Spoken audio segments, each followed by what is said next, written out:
Olá pessoal, hoje eu vi uma colocação do Pedro da UAC Editora, um amigo meu. Ele colocou uma pergunta na internet: em que momento o homem é corrompido pela sociedade? E uma afirmação do Rousseau, filósofo Rousseau, é desde o nascimento. E aí eu queria conversar um pouquinho sobre isso. Eu sou a psicóloga Lourdes Possato, psicóloga clínica, gestalt terapeuta, autora de 10 livros, sempre em busca do autoconhecimento. E a propósito desse tema, de hoje, eu quero apresentar o livro O Desafio de Ser Você Mesmo, Vencendo Barreiras Rumo à Realização Pessoal. E tem tudo a ver realmente com essa pergunta do Pedro, né? Em que momento o homem é corrompido pela sociedade? Gente, eu não vejo uma corrupção de uma maneira tão generalizada, tá? Porque veja bem, nós recebemos várias interferências desde quando nós nascemos. Eu acredito na reencarnação, eu acredito que a cada vida nós temos uma proposta kármica, tá? E acredito muito que a gente já traz uma natureza, independentemente de qualquer conceito religioso. Lá nos primórdios da psicologia, havia uma discussão muito interessante, né? Que o homem é produto do meio e ponto, das influências, das crenças e tal. E vários estudos, né, inclusive científicos também, mostram que há uma natureza, há um jeito único de ser. Eu participei muito de experiências e estudos por algum tempo, acompanhando crianças gêmeas e trigêmeos. Veja, os caras nasceram na mesma hora, com os mesmos pais, as mesmas condições financeiras, porque na psicologia são fatores, né, que podem interferir. Num momento, por exemplo, a família estava numa situação financeira melhor, ela recebeu melhor aquela criança. Num outro momento, houve um certo conflito, a mãe nem queria aquela criança, as condições financeiras eram ruins, então daí as diferenças da criação, etc., essa coisa toda. Mas veja, no caso de trigêmeos e gêmeos, nasceram, né, no mesmo horário, no mesmo dia, todo mundo ali muito pertinho, nas mesmas condições financeiras, com os pais com equilíbrio ou não, eram os pais, eles fizeram o melhor que eles puderam e passaram ali valores para essas crianças. E ao longo do tempo, nesses estudos que tiveram acompanhamentos, alguns eu até acompanhei também, a gente percebia uma personalidade completamente diferente. Uma personalidade assim, às vezes totalmente destoante do outro, sabe? O que um gostava, o outro detestava. Essa história, por exemplo, de vestir, né, as crianças gêmeas ou trigêmeas iguais. Tinha de repente alguém altamente rebelde que não queria, né? Imagina. Então veja, a gente identifica uma natureza única. Então o desafio de ser você mesmo busca explicar essas nossas interferências, as interferências que nós recebemos, inclusive da sociedade, como é a pergunta do Pedro, para que nós possamos entender a nossa origem, tá? Então, é claro, eu falo aqui no livro, nós temos muitas interferências, como, por exemplo, as crenças do inconsciente coletivo.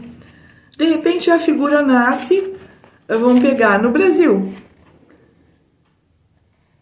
O que essa pessoa vai absorver?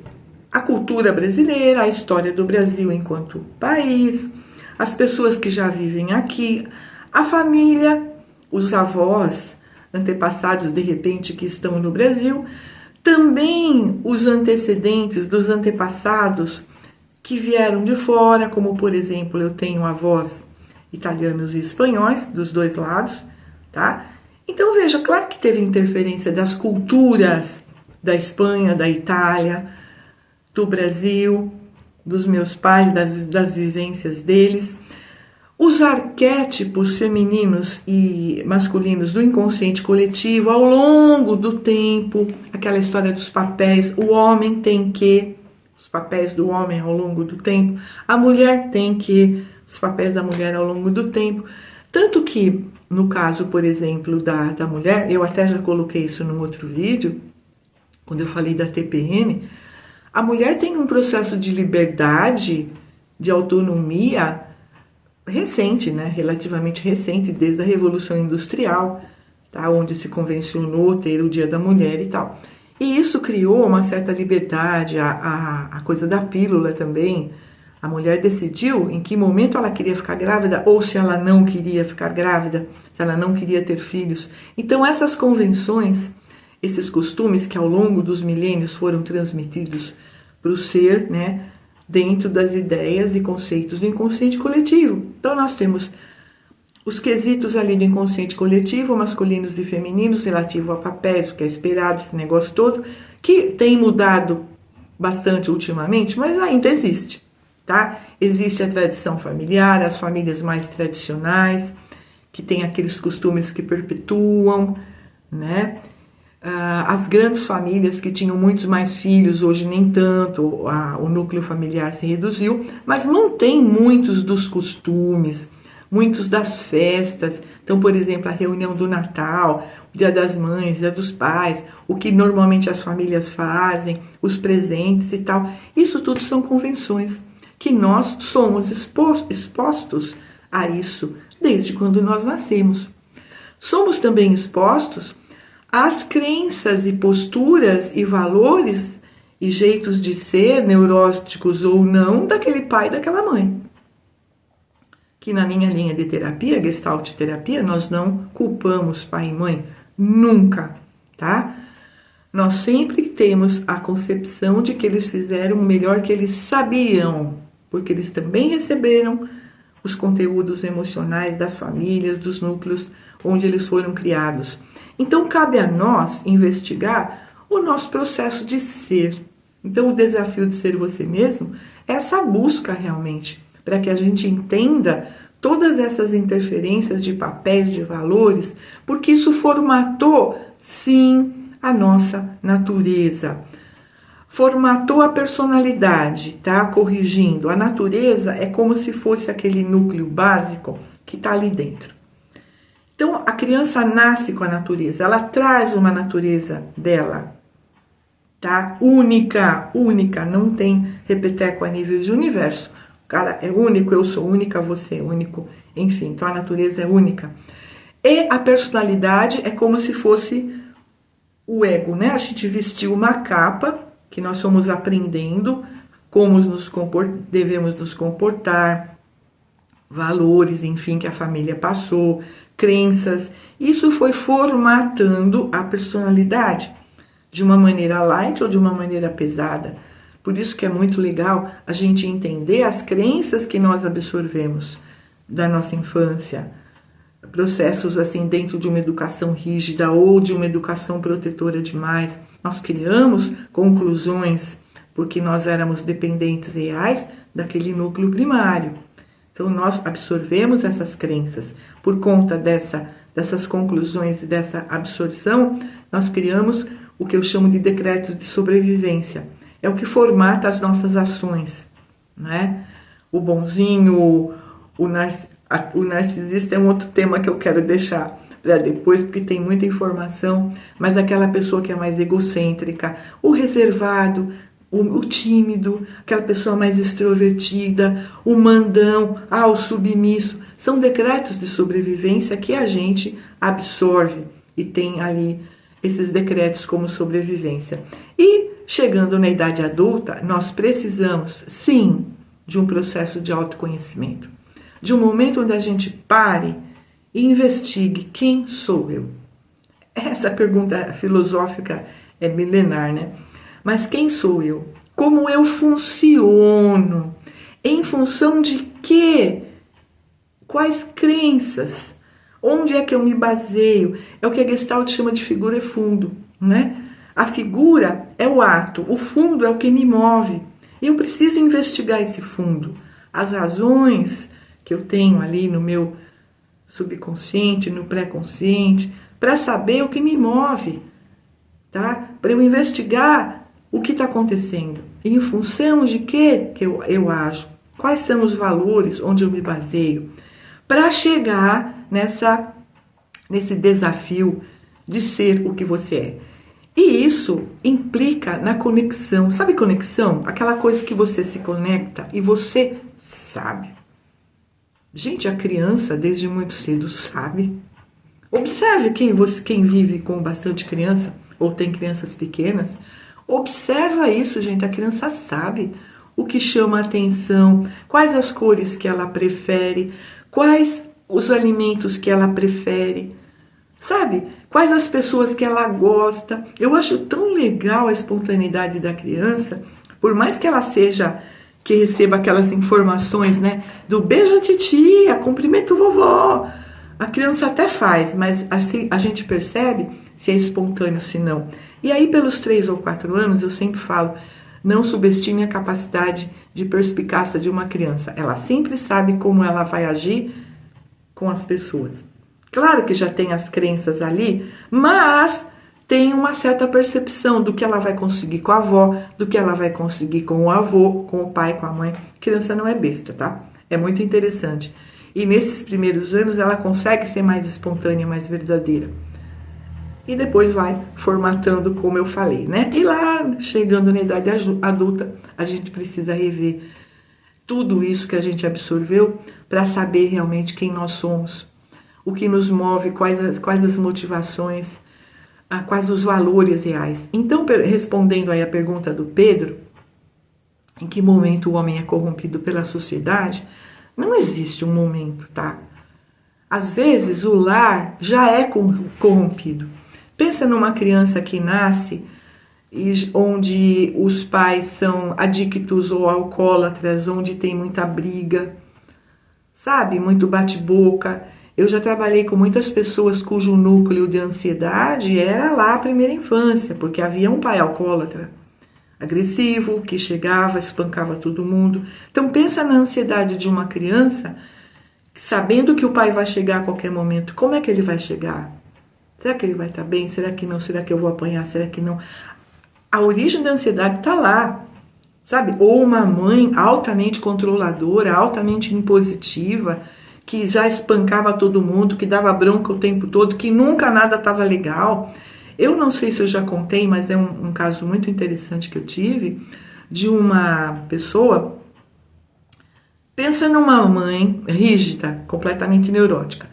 Essa criança chegava da escola, desde a escolinha, primeiro ano e tal, ela chegava lá com uma liçãozinha para fazer. A mãe pegava o caderno e dizia, mas isso é uma porcaria, você vai fazer tudo de novo. Ela rasgava a lição da menina, aquilo que ela havia feito, jogava, mandava ela fazer de novo.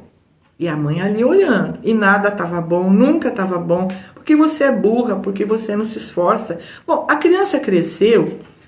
Quando ela chegou até mim, com seus 17, 18 anos, ela cresceu se achando burra. Sabe? Sem iniciativa, totalmente submissa, sem autoconfiança. Ela cresceu achando que ela era burra, porque ela nunca satisfazia as expectativas da mãe. Então ela era burra, ela era uma porcaria. Com a terapia, nós fomos percebendo que não tinha nada a ver.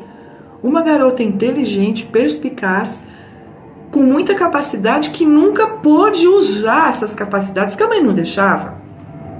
E aí nós fomos movimentando com exercícios, enfim, e ela foi ascendendo.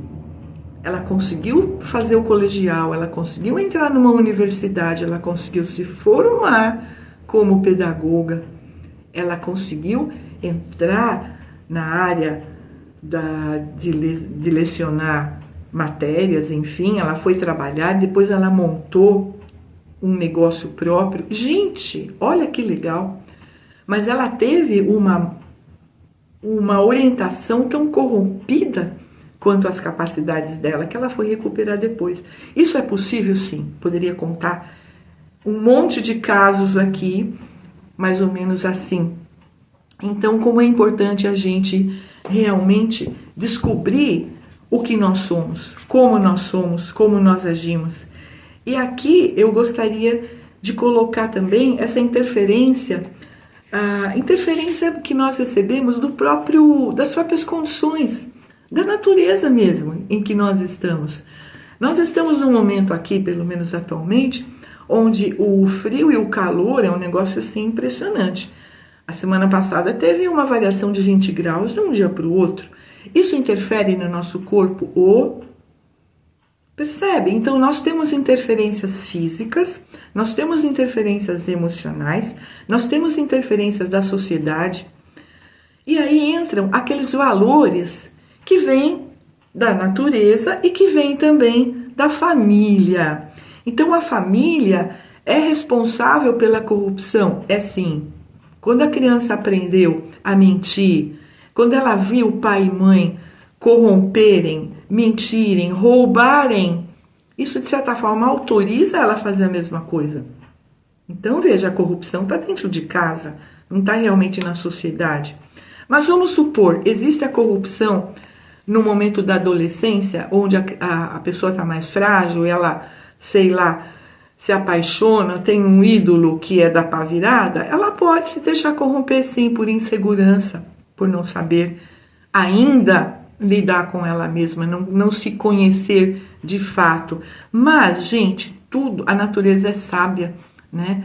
Sempre que há uma coisa gostosa, tranquila, leve, isso mostra que a natureza é aquela. A pessoa leve, tranquila, ela consegue fazer as coisas na boa, ela confia nela. Tem gente que, sabe, tem toda uma maturidade, é meio espiritual mesmo, né? Ela tá feliz, que bom, não precisa mexer. Mas aquele comportamento pernicioso que traz infelicidade, uma melancolia, uma depressão, uma crise de ansiedade, tem crianças já muito ansiosas, certo? Em quadros assim, um tanto quanto complicados emocionalmente falando. Então veja, o mal-estar, as doenças, as crises de ansiedade precisam ser cuidadas a nível terapêutico. Então veja, eu até fiz um vídeo falando sobre criança pequena precisa de terapia, não necessariamente, tá? Eu não concordo não, eu levaria os pais para terapia, não a criança. Mas tem algum momento ali do início da adolescência, da pré-adolescência, que dependendo do quadro, a gente vai encaminhar uma criança para o psicólogo. De repente, numa idade assim mais tenra, mais novinha, também depende do quadro. Não é assim, ai, meu filho fez um negócio que eu não gostei, vou botar ele na terapia.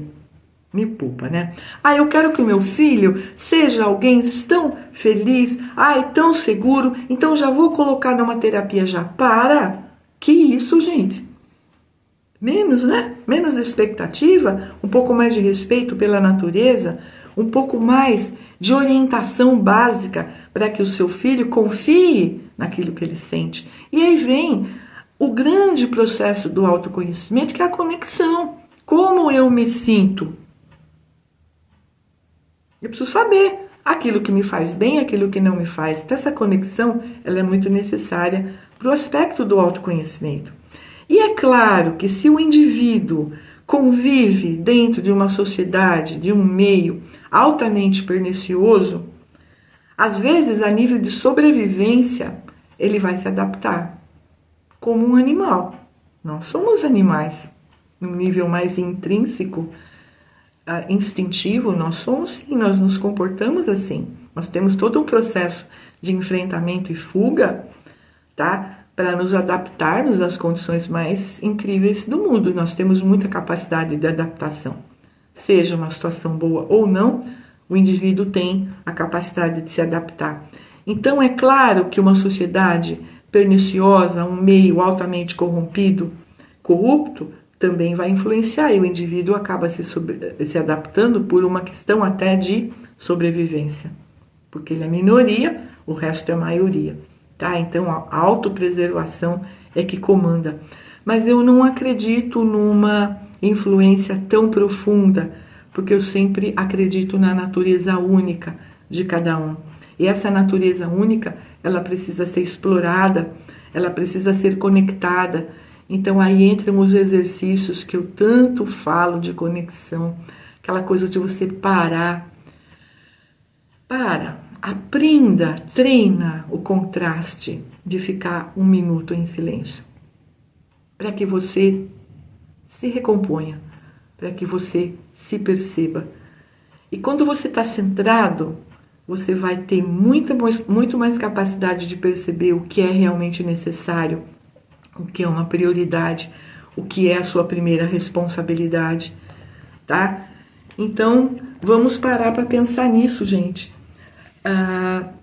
Perceber que esse método de centralidade é aquele momento realmente que você para, aqui agora, você respira e você se sente. Eu queria deixar uns avisos aqui para você refletir. Você não é uma aberração por não atender às expectativas tradicionais. Você tem o direito de ser si mesmo. Entenda que você não é um erro da natureza por não corresponder aos anseios dos pais, da família, da sociedade. Você tem o direito de ser si mesmo. Perceba que você é uma natureza individual, portanto, tem o direito de ser o que é. Sua natureza é única, não existe outro ser igual a você em todo o universo. Atente para tudo que é leve, tudo que gera bem-estar, faz parte de sua natureza. O que causa mal-estar, sufoco, angústia, são comportamentos aprendidos, introjetados ou forçados. E aí a sua natureza, através do mal-estar, está falando, vamos repensar? Vamos optar pelas posturas, por aquelas ações que nos deixam mais leve, mais tranquilos, mais centrados. É essa busca, gente. O desafio de ser você mesmo, vencendo barreiras rumo à realização pessoal. Você pode adquirir esse livro comigo. E eu estou aqui à disposição. Deixe seu like, deixe seus comentários. É bacana quando você coloca seus comentários. Compartilhe este vídeo, que eu acho que vai trazer muita coisa boa para as pessoas. Certo? Gratidão pela atenção e até o próximo vídeo.